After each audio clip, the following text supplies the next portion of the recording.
Let's talk about drug addiction. I haven't really covered this a lot. I know I've shared my past uh, experience having been a drug addict for 7 years. In 2016, I fell into a drug addiction. And I'm not going to go into the reasons why, how that all came about on this particular video. That's not what this is for. But I do want to just have a conversation about it. I know I want to do this more because I want to be an encouragement and a support to others who who may have had or who are even now struggling with substance abuse issues, be it alcohol or drugs or even eating. You know, anything you can consume, you can abuse, right? So, long story short on that, in 2016, I walked away from my faith just out of pure giving up. I experienced a level of betrayal and abuse that just, even now, just it's even hard for me to wrap my mind around it now on the other side of it. But at that time, when I first became aware of the situation I was in and the people that were around me and the church that I was going to, like, it blew my mind. And in all essence of the matter, I just gave up on life altogether, right? And I know that sounds like an easy way out, but you'd have to really know my whole story to really get to see. At that point, I was just tired. I mean, I just gave up on everything. Gave up on people. Gave up on myself. I was more mad at myself than anything. You know, it's hard to believe that I could have been such a fool and to be just falling into such a trap like that, right? So I turned to drugs. Really, I was wanting to die. I'm not even gonna lie about that. I was just done with life and people altogether. I just didn't care anymore. And so,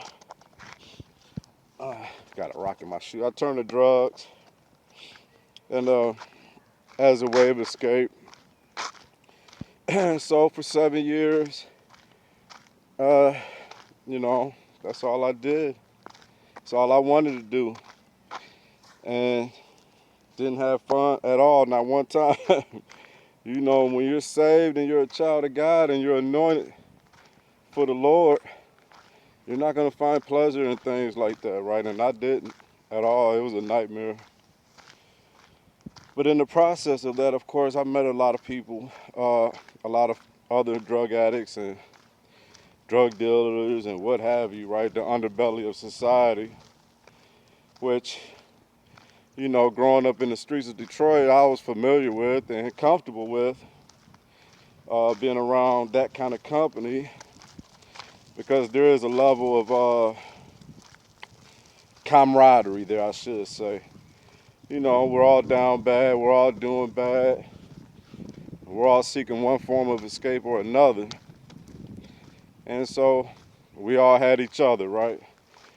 But it's a grimy situation because, you know, when you're around a bunch of drug addicts and drug dealers, there's no loyalty, there's no honor, there's no goodness there. It's all wickedness now. However, you know, I still maintain my light, my faith. You know, I never stopped practicing good Christian ethics, even though I was living in disobedience. I still always, uh, you know, was kind and you know, stuff like that, right? I wasn't out to take advantage of people. I wasn't looking to rob people. Samson, get over it, Samson. I wasn't looking to hurt or harm or just be grimy about it, right? When you get into that kind of lifestyle in that underbelly of society, You come across the most grimiest of people, okay? And I chose not to be like that. So, with that being said,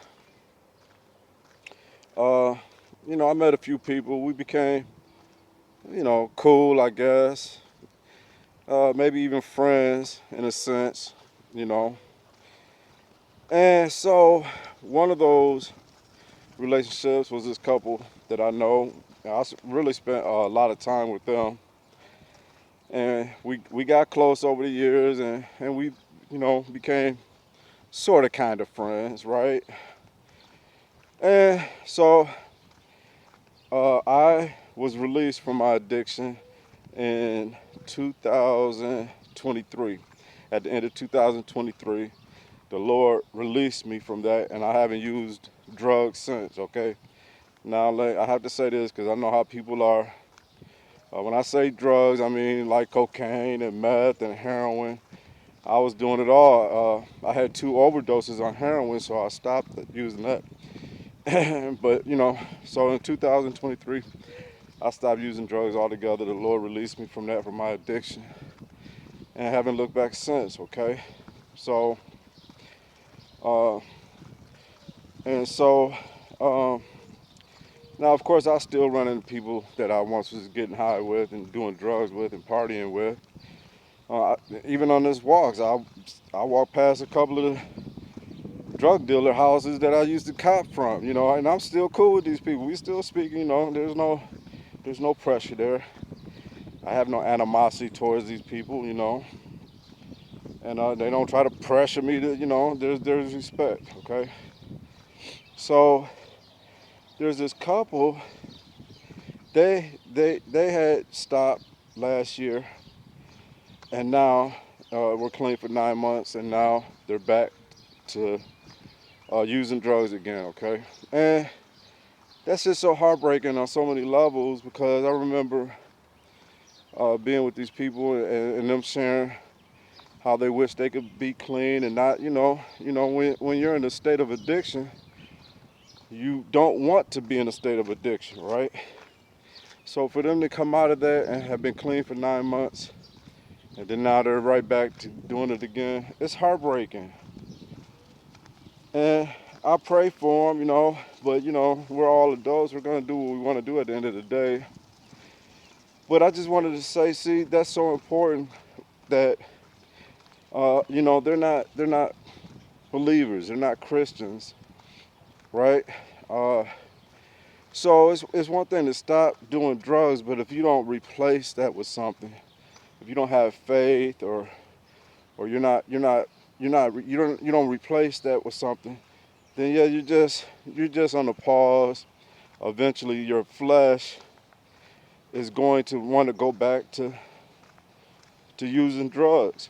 And not to say that I haven't experienced that even in my own flesh. Don't think that there hasn't been times where my flesh reared up and had me desiring to go out and do drugs again. Yeah, all the time, right? Not so much now, but yeah, of course.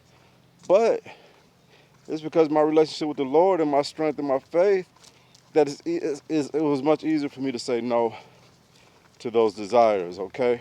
By the Lord's strength and not on my own strength. I couldn't stop doing drugs on my own strength. So it was only by the strength of the Lord that I was able to stop, and it's by the strength of the Lord that I'm able to stay stopped, if that makes any sense, okay?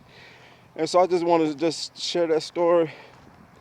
And for those who may be struggling with addiction or, substance abuse issues, you got to do more than just the stopping of doing drugs, because a lot of the drug use is a mental thing. Once you get past the physical cravings of it, then it's just a mind thing, of course. But if you got to have a strength in your faith, you got to look to the Lord for your strength, okay? And you got to walk in your faith, walk in your purpose, and protect your peace at all costs to have victory over substance abuse issues and things like that. So I just want to be an encouragement to someone who may see this video, and you may be struggling yourself with these things. It's one thing to stop, right? But then you have to start. You can stop a thing, then you have to start a thing, okay? And so I just want to be an encouragement of that. The Lord will provide you the strength and the willingness and the desire to be strong in what you want to do the most. And I bear witness and testify to that. So that's all I got on this one. I'm out here on my walk. You see my buddy down here trying to see. So, whew, it's a little warm out here. I try to do these evening walks, but I guess I left a little earlier than normal. All right, that's all I got. So if you like what I do, hit me with a sub, hit me with a like. Helps the algorithm, as they say. And I welcome all comments. All right, until next time, thank you for watching.